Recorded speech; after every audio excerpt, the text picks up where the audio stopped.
It's very important to understand that native speakers often use tenses differently. An American might say, "Did you eat yet?" But an Englishman would usually say, "Have you eaten yet?" This might sound like bad news, but what it really means is you can relax. There are only two important things here. Understand, be understood. What you are learning here is a simple way to choose which tense to use and how it works. You don't need to know all the different local versions of English to be understood. And if the local accent or dialect is very strong, you will need some time to get used to it, no matter how good your English is. For example, in Texas, "G yet? Nah, Jew? Nah, jumpte? I." 20 years ago, I lived in a very small village in Northumberland, 120 kilometres from where I grew up. My close neighbour Wally lived in this village for his entire life. He was 70 years old. We were both native English speakers, both English, and I was not able to understand him. We had several conversations, and I walked away from the first few thinking, I wonder what he was talking about. He was probably thinking, that guy's an idiot. English is spoken by hundreds of millions of people, and there are millions of different versions. If your version is also a little different, so what? Just relax and join in the fun. Okay, let's have a look at that diagram again with everything we've seen so far. Then we'll take a break from tenses for a chapter and we'll come back to them later. Now, I've already said this, but it is worth repeating. The X can be anywhere. The box can be any size. And the cloud goes from the now line. In other words, none of these past tenses is more recent or longer ago than the others. Okay, as promised, we'll take a little break from tenses. Now, English has a lot of prepositions. Polish also has many. And the sad truth is that it's never simple to translate from one to the other, not just because they mean something different, but also because they're used in different ways. Sometimes Polish uses one where English uses two. For example, z is with and from. Sometimes the uses are idiomatic and don't make sense in either direction. So the ones that we use every day, however, and also the ones that seem to be the most difficult to get right, are in, at, and on. Now, the reason these are very common and very important is that we use them to answer questions like, where are you? When and where shall we meet? The trouble is, if your American boss or English girl or boyfriend rings you up and says, where are you? It sounds suspicious if you don't answer quickly, when in fact all you're doing is trying to decide if you're in the office, at the office, or on the office. So, let's start with where, because when is very easy and we can do it in 2 minutes at the end of the fill. So, here is a table with a list of places in the first column. Try to decide which you would use in each case. Now, some places might have more than one answer.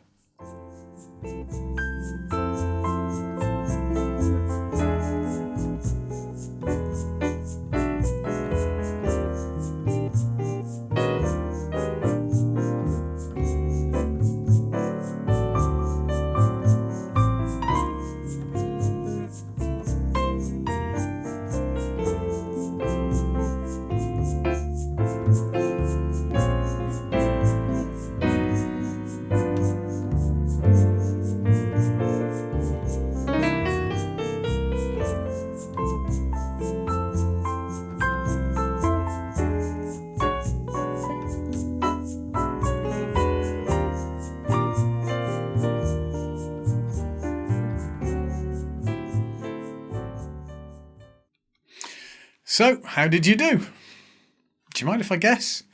You got some wrong and some right.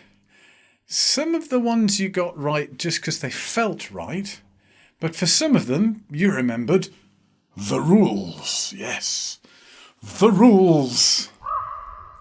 A long time ago, in a galaxy far, far away, Jedi Master Crichton met with the Council of Jedi Masters and said, I have formulated a complete, enormous and very complex set of rules for speaking and writing English, even though English didn't actually exist then and there.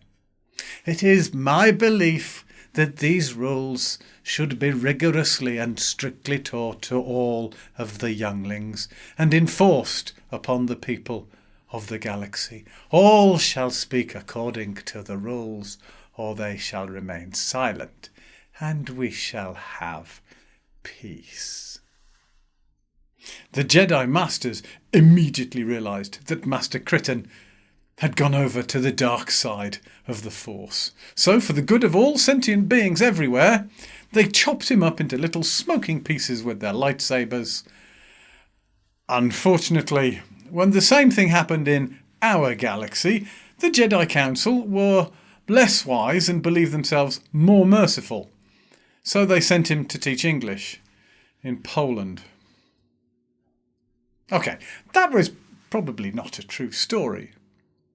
But it is very important to realise that many of these rules are only what has happened when someone has tried to describe a river by looking at water under a microscope. You can't really understand what a river is or what it can do or what you can do with it just by looking at water. The problem with this is that you might be scared to cross the river on a boat simply because you don't feel that you fully understand the physics of buoyancy. Sometimes you just have to step back and look at the river itself. So let's worry a little less about the rules and think about what these words really are. Prepositions are not rules, they are tools. They're things you use to do a particular job. Look again at the table. The at column is very popular.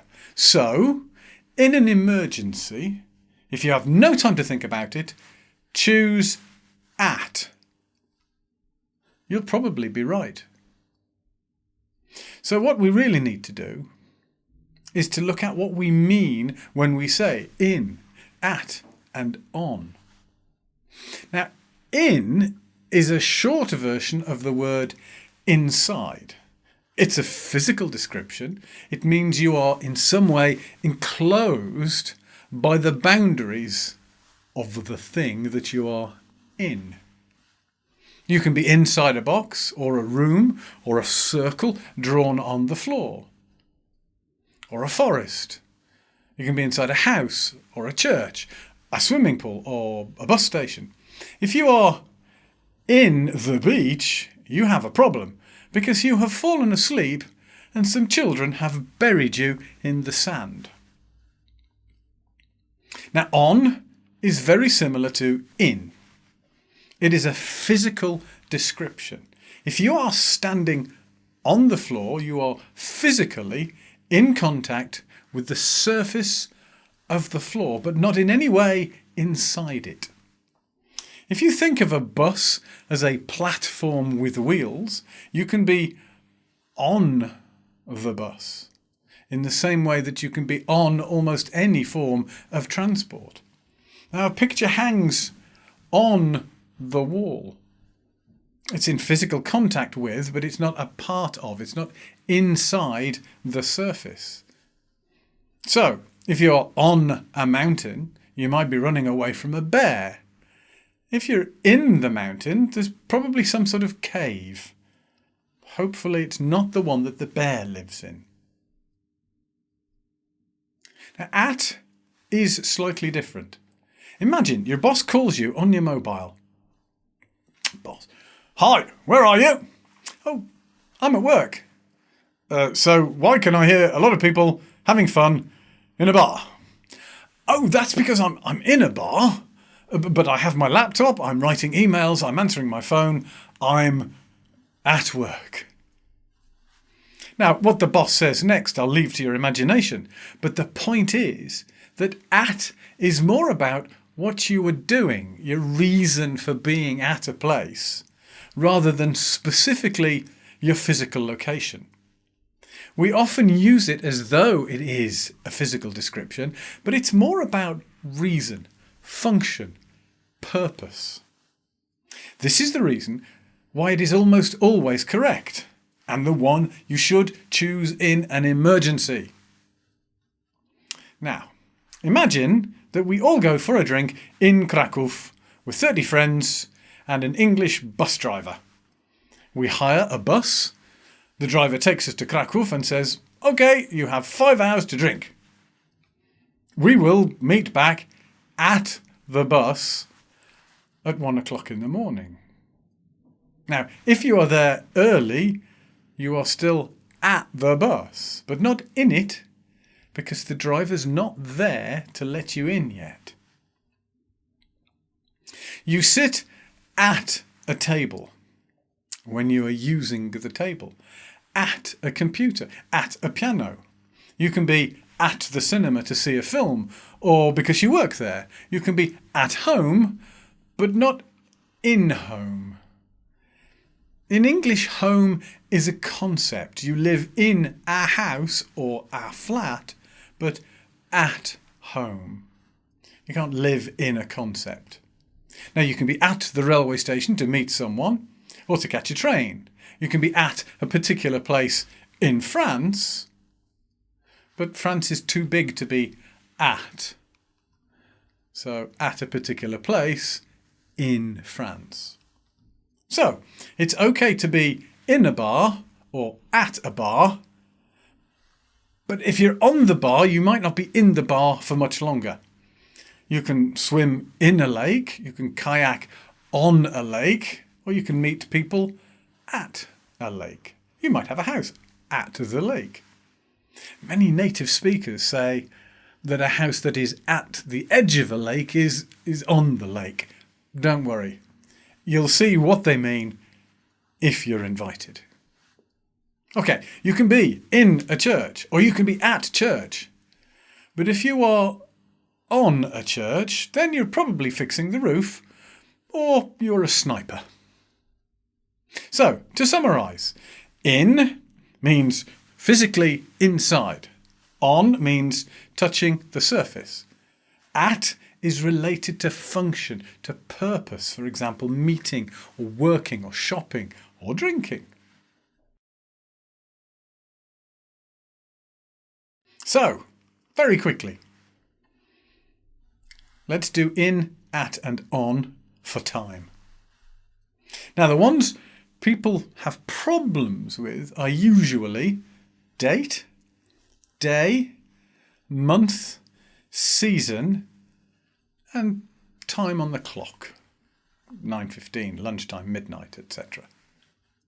So, get a piece of paper and write them in a column on the left like this, in alphabetical order, A to Z. Now, as you can see, there are 2 lines which divide the words into 3 sets. Each set is either in, at, or on. On the other side, if you write at, in, and on, also in alphabetical order, but starting from the bottom, you get this.